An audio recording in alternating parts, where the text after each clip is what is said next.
Alors, pour aborder cette leçon, nous allons prendre l'exemple de la ville de New York. Cette ville se situe sur le continent américain, sur la côte nord-est des États-Unis.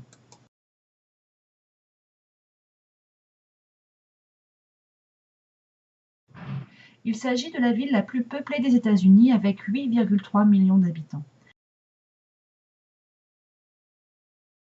Mais ce chiffre monte à plus de 23 millions d'habitants si on tient compte du Grand New York ou de l'aire urbaine.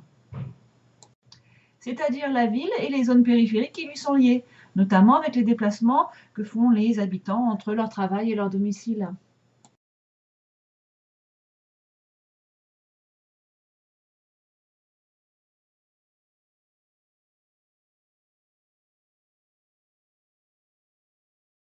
New York est une ville qui concentre de multiples fonctions de commandement économiques, financières, politiques, culturelles.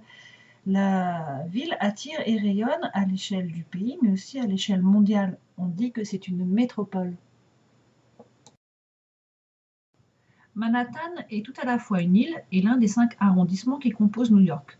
Il est certes le plus petit, mais aussi le plus densément peuplé. Il constitue aujourd'hui le centre financier, culturel et touristique de New York et de l'ensemble des États-Unis. Ce quartier d'affaires, ou CBD, Central Business District, est facilement identifiable grâce à ses gratte-ciels et ses tours de bureaux en verre et en acier. Manhattan possède un quartier important pour la finance. On y trouve Wall Street, la bourse, où chaque jour sont brassées des sommes astronomiques qui influencent la finance du monde entier. C'est aussi dans ce quartier d'affaires que se prennent les décisions économiques à l'échelle mondiale. De nombreuses entreprises implantées et connues dans le monde entier y ont leur siège social, c'est-à-dire les bureaux où se trouve leur direction.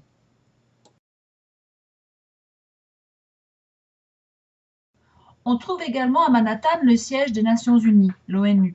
C'est un lieu où siègent à quelques exceptions près des représentants de tous les États de la planète. Cette organisation a pour finalité le maintien de la paix et de la sécurité dans le monde et de faire en sorte que les États coopèrent dans les domaines économiques, sociaux et culturels. C'est un véritable foisonnement culturel, notamment à Broadway, le quartier des théâtres. Sur la partie la plus connue de la rue de Broadway, on peut voir des centaines d'enseignes et d'affiches lumineuses des salles de spectacle. Toute comédie musicale connue est passée par là. Un autre endroit où tout clignote et scintille, c'est Times Square. C'est l'attraction touristique la plus visitée dans le monde, avec 39 millions de personnes chaque année. Les habitants que l'on rencontre dans la métropole sont donc très divers. On a les résidents, également les migrants pendulaires, c'est-à-dire ceux qui circulent tous les jours entre leur domicile et le travail, les touristes américains et les touristes du monde entier. Le poids des habitants et des activités fait que les flux de circulation sont très importants dans la métropole new-yorkaise. 70% des déplacements vers le CBD sont effectués en métro. Et pour cause, l'organisation des rues en quadrilatère a un inconvénient.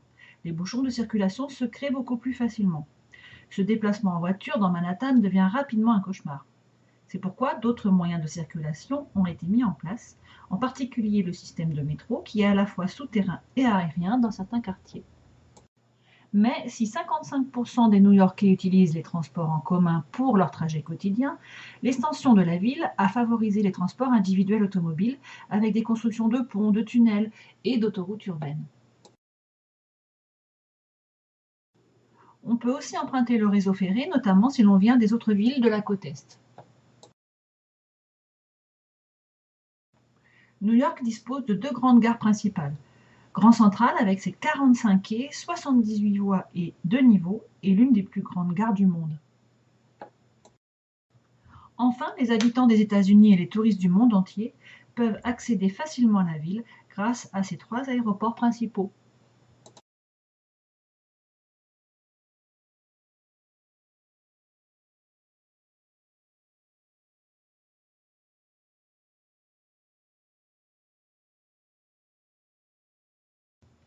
Il y a dans la métropole new-yorkaise des inégalités très fortes en fonction des quartiers.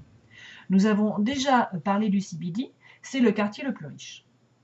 Les quartiers autour du centre sont les plus pauvres. Ce sont les quartiers péricentraux. Prenons l'exemple du Bronx. Le Bronx se situe au nord de Manhattan.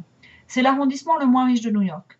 Les minorités latino et noires y représentent 84% de la population. Elles sont ainsi isolées du reste des habitants. On parle de ghetto du Bronx. La pauvreté et le chômage y sont très importants. Ce quartier a longtemps été réputé comme l'un des plus dangereux de New York. Mais depuis la fin des années 90, le Bronx est de plus en plus dynamique et la ville investit beaucoup afin de rendre le quartier plus vivable. Autre exemple, le quartier de Harlem à New York est un ancien ghetto afro-américain défavorisé, aujourd'hui en reconquête par les populations plus riches qui le rénovent et se l'approprient.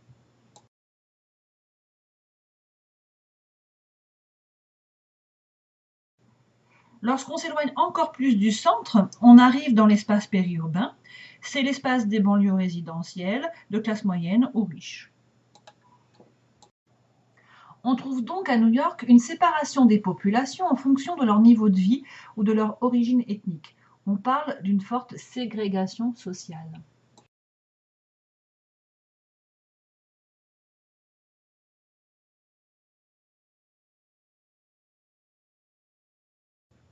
Une telle métropole doit faire face à un certain nombre de problèmes, tels que les problèmes d'embouteillage, je l'ai déjà évoqué, ou la gestion des déchets.